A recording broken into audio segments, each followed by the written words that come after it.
నమస్తే BCN news కి స్వాగతం. నా పేరు నీలిమ. ముందుగా ముఖ్యాంశాలు. కొండపావులూరులో ఎన్డీఆర్ఎఫ్ ఆవిర్భావ వేడుకల్లో పాల్గొన్న కేంద్ర హోంమంత్రి అమిత్ షా. కేంద్రం సహకారంతో వెంటిలేటర్ నుంచి ఏపీ బయటపడిందన్న సీఎం చంద్రబాబు.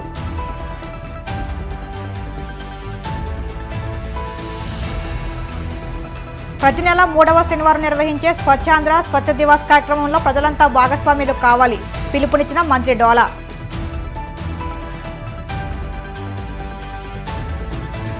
చంద్రబాబు పాలనలో మద్యం మాంసం తిరుమలలో పట్టుబడుతున్నాయి. తిరుమలలో విజిలెన్స్ నిఘా పూర్తిగా వైఫల్యం చెందిందన్న టీటీడీ మాజీ చైర్మన్ బోమన. స్వామిత్వ పథకం కింద 65 లక్షల కుటుంబాలకు పైగా ఆస్తి కార్డులు వర్చువల్గా అందించిన ప్రధాని మోదీ. కృష్ణా జిల్లా గన్నవరం మండలం కొండపావులూరులో నిర్వహించిన ఎన్డీఆర్ఎఫ్ ఆవిర్భావ వేడుకల్లో కేంద్ర హోంమంత్రి అమిత్ షా, ముఖ్యమంత్రి చంద్రబాబు, డిప్యూటీ సీఎం పవన్ కళ్యాణ్, మంత్రి నారా లోకేష్, కేంద్ర మంత్రి రామ్మోహన్ నాయుడు తదితరులు పాల్గొన్నారు. ఈ సందర్భంగా ఏర్పాటు చేసిన సభలో సీఎం చంద్రబాబు మాట్లాడుతూ హోంమంత్రి అమిత్ షా సారథ్యంలో దేశంలో శాంతి భద్రతలు అదుపులో ఉన్నాయన్నారు. కేంద్ర ప్రభుత్వం మద్దతుతో 2027 ఏప్రిల్ నాటికి పోలవరం పూర్తి చేస్తామని ధీమా వ్యక్తం చేశారు. ప్రధాని మోదీ కలను సాకారం చేసేందుకు అందరం కృషి చేస్తున్నామని, ఏపీలోనూ విజన్ 2047 లక్ష్యంగా ముందుకెళ్తున్నామని తెలిపారు. ఎన్డీఆర్ఎఫ్ పెట్టాలని బైఫర్కేషన్ లో పెట్టడం, దాన్ని ఫాలో అప్ చేసినప్పుడు 2014లో ఎన్డీఏ ప్రభుత్వం ఆనాటి మంత్రి హోమ్ మినిస్టర్ అయినటువంటి రాజ్నాథ్ సింగ్ గారి చేతుల మీదుగా ఫౌండేషన్ చేసుకున్నాం. అదే మరి national institute of disaster management campus కి అయితే 2018 అప్పటి ఉపరాష్ట్రపతి వెంకయ్యనాయుడు గారి చేతుల మీదుగా శంకుస్థాపన చేసుకున్నాం. ఈ రెంట్కు కూడా దగ్గర మనం చూస్తే 50 ఎకరాల భూమి ఇచ్చాం. ఈ రోజు పూర్తి క్యాంపస్ పూర్తి చేసి అమిత్ షా గారి చేతుల మీదుగా ఈ రోజు ఫౌండేషన్ మళ్ళా ఇనాగరేషన్ చేసుకున్నాం. దీనికి మనస్ఫూర్తిగా కేంద్ర ప్రభుత్వాన్ని అభినందిస్తున్నాను. ఆ రోజు స్టార్ట్ చేసింది కేంద్ర ప్రభుత్వం, ఎన్డీఏ ప్రభుత్వం. మళ్లీ ఈ రోజు మనం దీన్ని ఇనాగరేషన్ చేసుకోవడం కూడా వారి చేతుల ద్వారా చేసుకునే పరిస్థితికి వచ్చాం. ఎప్పుడు కూడా ఎన్డీఆర్ఎఫ్ అనేది నేను చాలా సందర్భాల్లో చూశాను. ఏ డిజాస్టర్ వచ్చినా ఫస్ట్ గుర్తొచ్చేది ఎన్డీఆర్ఎఫ్ గుర్తొస్తుంది. ఏ డిపార్ట్మెంట్ లో ఎప్పుడు ఎవ్వరూ చేయలేని పనులు ఏదైనా ఉంటే అది చెయ్యగలిగే శక్తి ఎన్డీఆర్ఎఫ్ ఉంది. అది వాటర్ లో కావచ్చు, ల్యాండ్ మీద కావచ్చు, లేకపోతే క్రిటికల్ జంక్చర్ లో ఫారెస్ట్ లో కావచ్చు, ఎక్కడైనా సరే సమర్థవంతంగా ఎదుర్కొంటున్నారు. కొన్ని లక్షల మంది ప్రాణాలు కాపాడారు. కొన్ని లక్షల మందిని ఈ యొక్క విపత్తు వచ్చినప్పుడు వాళ్ళు కాపాడే పరిస్థితికి వచ్చారు. మన దేశమే కాకుండా విదేశాల్లో విపత్తు వస్తే 2011 జపాన్ ట్రిపుల్ డిజాస్టర్ వచ్చినప్పుడు, 2015 నేపాల్లో డిజాస్టర్ వచ్చినప్పుడు, 2023 టర్కీ భూకంపం వచ్చినప్పుడు సేవలందించిన ఘనత ఈ ఎన్డీఆర్ఎఫ్ కే దక్కిందని చెప్పి కూడా నేను మీకు తెలియజేస్తున్నా. Second one sir, Polavaram. I have to inform you, yesterday diaphragm wall totally defunct at that time.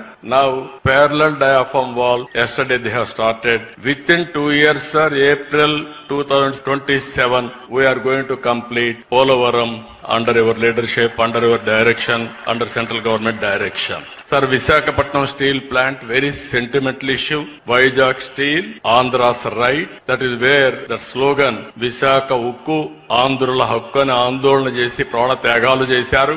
అలాంటి విశాఖ ఉక్కును కూడా పూర్తిగా నిర్వీర్యం చేస్తే మళ్లీ ప్రాణం పోసింది కేంద్ర ప్రభుత్వం. 11,440 కోట్ల రూపాయలు ఆర్థిక సహాయం చేసి మళ్లీ దీనికి ప్రాణం పోసే పరిస్థితికి వచ్చారు.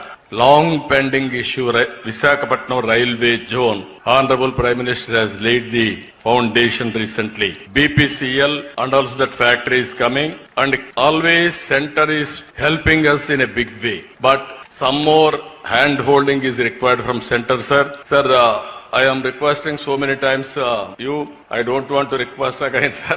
I don't want to pressurize you. You are always in favor of us. Give some hand holding till we revive and we will contribute for the nation building. That is our commitment. Our people are very, very shrewd, sir. Very, very enterprising type. If we give some hand holding, they will do wonders for the nation. Hudhudu చూశాం, Vijayawada floods చూశాం. ఎవ్వరు రాష్ట్ర ప్రభుత్వంలో ఉండే అధికార యంత్రాంగం చేయలేని పనులన్నీ ఎన్డీఆర్ కి చెప్తే ఒక క్రమశిక్షణతో ఒక సాహసోపేతంగా ఆ సమస్యలు పరిష్కారం చేసింది ఈ ఎన్డీఆర్ఎఫ్ చేశారని చెప్పి కూడా నేను మీకు తెలియజేస్తున్నా. పల్లెలు పట్టణాలు పరిశుభ్రంగా ఉండాలన్న మహాత్మా గాంధీ ఆశయాలకు అనుగుణంగా సీఎం చంద్రబాబు స్వచ్ఛ ఆంధ్రప్రదేశ్ కార్యక్రమాన్ని నిర్వహిస్తున్నారని మంత్రి డోలా శ్రీ బాల వీరాంజనేయ స్వామి పేర్కొన్నారు. స్వచ్ఛ ఆంధ్ర స్వచ్ఛ దివాస్ కార్యక్రమంలో భాగంగా ఒంగోలులోని కొండపి నియోజకవర్గ పరిధిలోని తూర్పు నాయుడుపాలెంలో నిర్వహించిన కార్యక్రమంలో మారిటైమ్ బోర్డు చైర్మన్ దామచల సత్యతో కలిసి ఆయన పాల్గొన్నారు. ఈ సందర్భంగా గ్రామంలో స్వచ్ఛ ఆంధ్రప్రదేశ్ అవగాహన ర్యాలీ నిర్వహించారు. ఈ సందర్భంగా మంత్రి మాట్లాడుతూ ప్రతి నెల 3వ శనివారం నిర్వహించే స్వచ్ఛ ఆంధ్ర స్వచ్ఛ దివాస్ కార్యక్రమంలో ప్రజలంతా భాగస్వామ్యులు కావాలన్నారు. చంద్రబాబు నాయుడు గారు ఇంతకుముందు ముఖ్యమంత్రిగా ఉన్నప్పుడు కూడా ఈ రాష్ట్రంలో శుభ్రంగా ఉండాలి అనేటువంటి లక్ష్యంతో స్వచ్ఛాంధ్ర సంకల్పం తీసుకోవడం జరిగింది. గాంధీ జయంతి స్ఫూర్తిగా తీసుకొని ఈ కార్యక్రమాలు నిర్వహణ చేయడం జరిగింది. మళ్ళీ ఇప్పుడు ముఖ్యమంత్రి గారు ఎన్డీఏ ప్రభుత్వంలో 4G కార్యక్రమంలో భాగంగా స్వచ్ఛాంధ్ర స్వర్ణాంధ్ర కార్యక్రమంలో కూడా ఈ కార్యక్రమం ప్రతి నెల 3వ శనివారం ప్రతి గ్రామంలోనూ ప్రతి కార్యాలయాలను క్లీన్ అండ్ గ్రీన్ పాటిస్తూ భవిష్యత్తులో ఈ రాష్ట్ర ప్రతి గ్రామాలు పట్టణాలు కూడా శుభ్రంగా ఉండాలి, పరిశుభ్రమైన వాతావరణంలో ఉండాలని లక్ష్యంతో ముందుకు పోతున్నారు. ఇందులో భాగంగా సాలిడ్ వేస్ట్ మేనేజ్మెంట్ 14-19లో ఉన్నప్పుడే మన ప్రభుత్వంలో దాదాపు ప్రతి గ్రామానికి ఇవ్వడం జరిగింది. తదుపరి కాలంలో అవి నిర్వహణ లేక పాడైపోయినటువంటి పరిస్థితులు ఉన్నాయి. మళ్ళీ తిరిగి సాలిడ్ వేస్ట్ మేనేజ్మెంట్ అదేవిధంగా లిక్విడ్ వేస్ట్ మేనేజ్మెంట్ మీద కూడా ప్రత్యేక దృష్టి పెడతా ఉన్నారు. వీటన్నిటితో పాటు ప్రతి నెల కూడా బాగా చేసినటువంటి ప్రోత్సాహకాలు ఇస్తూ ఆ పంచాయతీలకు కూడా ఇచ్చే విధంగా చర్యలు తీసుకున్నారు. అదేవిధంగా గతంలో మనం ఓడిఎఫ్కి గ్రామాలు తీసుకెళ్ళాం. వాళ్ళందరి దృష్ట్యా ఎనర్జీ కూడా ప్రొడక్షన్ చేసే విధంగా సిటీస్లో ఉన్న ప్లాంట్స్ ఉన్నాయి. ఇది గ్రామాల నుంచి కూడా కలెక్ట్ చేసే పరిస్థితులు ఉన్నాయి. దీనికి ప్రజలందరూ కూడా సహకరించాలి. మన ఆంధ్ర రాష్ట్రంలో ఒక మంచి కార్యక్రమం మన గౌరవ ముఖ్యమంత్రి నారా చంద్రబాబు నాయుడు గారు తీసుకోవడం స్వచ్ఛ ఆంధ్రప్రదేశ్. ప్రతి కాలనీ కానీ ప్రతి ఇల్లు శుభ్రంగా ఉండాలి, మన రాష్ట్రం కూడా 10 మందికి ఆదర్శంగా ఉండాలి ఈ దేశంలోనే. దానివల్ల నెక్స్ట్ జనరేషన్కి వాళ్ళ లైఫ్ స్టైల్ కూడా చాలా మారాలని ఆయన ఒక మంచి అవగాహన కల్పించి ఈ స్వచ్ఛ ఆంధ్రప్రదేశ్ కార్యక్రమం తీసుకొని ఈరోజు అన్ని గ్రామాల్లో దీన్ని స్టార్ట్ చేయడం అనేది చాలా సంతోషం. అలాగే ఈరోజు మా పార్టీ వ్యవస్థాపకుడైనటువంటి నందమూరి తారక రామారావు గారి 29వ వర్ధంతి సందర్భంగా కూడా ప్రతి గ్రామంలో కన్నుల పండల్లాగా మా వ్యవస్థాపకుడికి గౌరవ ఆయన డాక్టర్ నందమూరి తారక రామారావు గారు ఒక మహానటుడు, ఆయనకి ఘనమైన నివాళులర్పిస్తూ ఉన్నారు. తిరుమల విషయంలో గత ప్రభుత్వంపై తీవ్ర విమర్శలు చేసిన కూటమి సర్కార్ అధికారంలో ఉండగా జరుగుతున్నదేమిటి అంటూ టీటీడీ మాజీ చైర్మన్ బోమన కరుణాకర్ రెడ్డి ప్రశ్నించారు. తిరుమలలో విజిలెన్స్ నిఘా పూర్తిగా వైఫల్యం చెందిందన్న బోమన చంద్రబాబు పాలనలో మద్యం మాంసం తిరుమలలో పట్టుబడుతుందని దుయ్యబట్టారు. శ్రీవారి ఆలయానికి సమీపంలో గుడ్డు బిర్యానీ పట్టుబడిందంటే టీటీడీ వైఫల్యం మరోసారి బట్టబయలిందన్నారు. తిరుమలకు మారణాయుధాలతో వచ్చినా పట్టించుకోలేని పరిస్థితికి తీసుకొచ్చారని మండిపడ్డారు.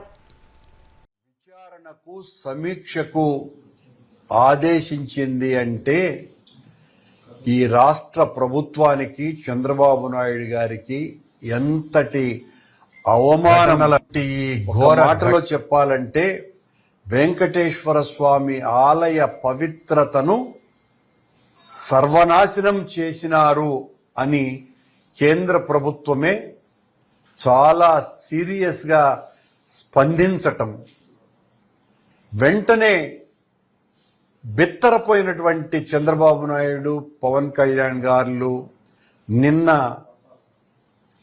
అమిత్ షా గారు విజయవాడకు పర్యటనకు వచ్చిన సందర్భంలో ఆయన కాళ్ల వేళ్ల భంగపడి ఆ సమీక్షను రద్దు చేస్తున్నట్టుగా మరో ప్రకటన. ఒక సీనియర్ ఐఏఎస్ సీనియర్ అధికారి నుంచి సమీక్షకు పంపుతున్నాము అని చాలా స్పష్టంగా ఆదేశాలిస్తే రాత్రి హడావిడిగా ఇచ్చినటువంటి ఈ ప్రకటనలో అధికారికమైనటువంటి సంతకాలు ఏవీ లేకుండా తమాషగా ఉంది కూడా ఈ రద్దు ప్రకటన. జియో control room officer ministry of home affairs పేరుతో వచ్చింది. అదేమో Ashish V Gavai director disaster management division ministry of home affairs తో ఫలానా సంజీవ్ కుమార్ జిందాల్ అడిషనల్ సెక్రటరీని డిజాస్టర్ మేనేజ్మెంట్ నుంచి పంపుతున్నామోనని చాలా స్పష్టంగా పంపితే ఈ 2 ప్రకటనలు ఇవి. ఒకటి, కేంద్రం అనుమానంగా కొండ మీద జరుగుతున్న అపచారాలకు దుర్ఘటనలకి బాధ్యులైనటువంటి వాళ్ళ మీద చర్యలు తీసుకోవాలా అన్నటువంటి ఒక స్పష్టమైనటువంటి అంశంగా పరిగణించి వాళ్ళు ఓ అధికారిక సమావేశం ఏర్పాటు చేయాల్సిన అవసరం ఉంది అని 17వ తారీఖున ప్రకటించటము.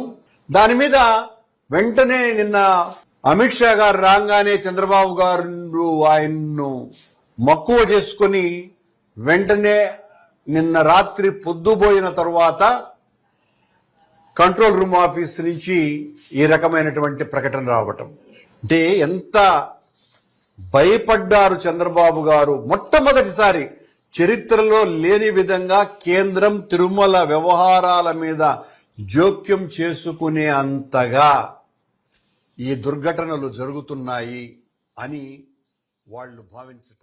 అవసాన స్థితికి చేరుకున్న పార్టీకి తన పదయాత్రతో పునర్జీవం ఇచ్చి కార్యకర్తల ధైర్యం నింపి పార్టీకి వెన్నెముకగా నిలిచిన నారా లోకేష్ను ఉప ముఖ్యమంత్రి చేయాలని తామంతా అనుకోవడంలో తప్పేముందని టీడీపీ రాష్ట్ర అధికార ప్రతినిధి పిఠాపురం మాజీ ఎమ్మెల్యే వర్మ అన్నారు.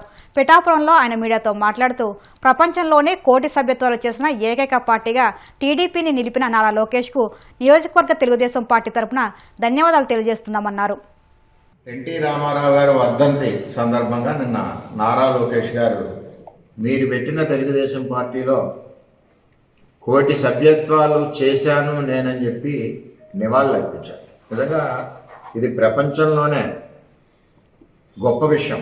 ఒక రాజకీయ పార్టీకి 1 కోటి మంది మెంబర్షిప్ ఉండడం, మరి లోకేష్ గారి నాయకత్వంలో ఎంత బాగా చేశారంటే సిస్టమ్ కూడా వెంటనే స్పాట్లో మీకు కార్డు వచ్చేస్తుంది సెల్లో ఓ యాప్ పెట్టి.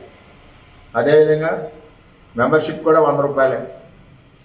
నారా లోకేష్ గారికి 1 కోటి సభ్యత్వాలు పొలిటికల్ ఒక తెలుగుదేశం పార్టీ ఒక ప్రాంతీయ పార్టీ ప్రపంచంలోనే ఈ ప్రాంతీయ పార్టీలకు కానీ నేషనల్ పార్టీకి కానీ ఇంచుమించు ఇంత సభ్యత్వాలు లేవు.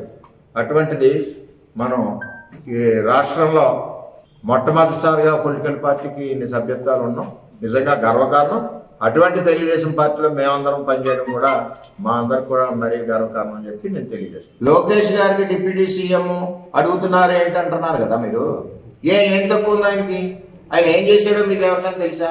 ఆయన ఎంత కొట్టి చాకరీ చేశాడు లోకేష్ గారు తెలుగుదేశం పార్టీకి తెలుసా? వేళ పార్టీకి వెన్నెముగ్గా నడిచాడు.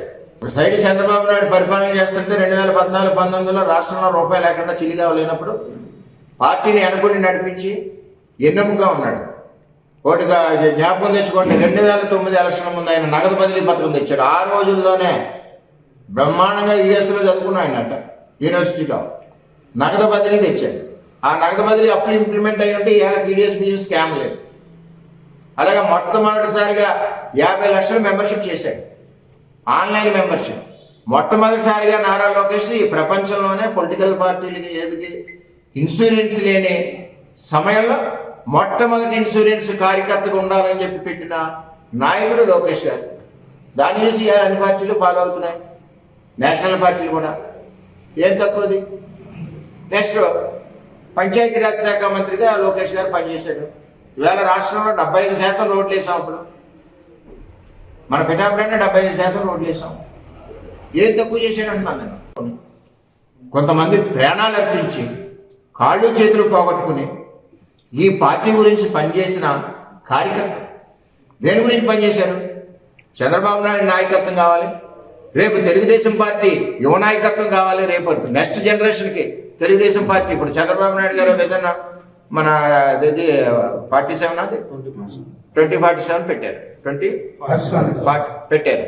ఎందుకు పెట్టారు అంటే ఒక ప్రణాళిక. అలాగే పొలిటికల్ పార్టీలకు కూడా ఒక ప్రణాళిక ఉంటుంది. రేపు రాబోయే రోజుల్లో ఈ రాష్ట్రాన్ని నడిపించాలి తెలుగుదేశం పార్టీ తరఫున ఎవరు నడిపించగలరు? సత్తా ఉన్న నాయకుడు ఎవడంటే లోకేష్. ఇప్పుడు కాసేపు ప్రకటనలు.